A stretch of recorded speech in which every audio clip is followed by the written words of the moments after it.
വിശ്വംഭരാ പരിപാലനവും ചെയ്തു വിശ്വനാഥൻ വസിച്ചിടും ദശാന്തരെ. സസ്യസമ്പൂർണയായി വന്നിതവനിയും ഉത്സവയുക്തങ്ങളായി ഗൃഹങ്ങളും വൃക്ഷങ്ങളെല്ലാം അതിസാധു സംയുത പക്വങ്ങളോടു കലർന്നു നിന്നിടുന്നു ദുർഗന്ധ പുഷ്പങ്ങളക്കാലമൂഴിയിൽ. സൽഗന്ധയുക്തങ്ങളായി വന്നിതൊക്കവേ 100,000 തുരകങ്ങൾ പശുക്കളും 100,000 പിന്നെയും 30 കോടി സുവർണഭാരങ്ങളും.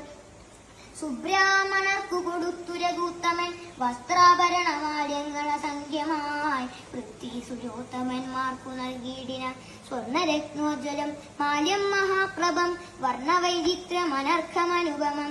ആദിത്യപുത്രനു നൽകിയിടിനാദരാതിരേയാദിവ പുത്രതനയനും അംഗദദ്വന്ദ്വം കൊടുത്തോരനന്ദനം മംഗളാവാംഗിയാം സീതയ്ക്കു നൽകിനാൻ.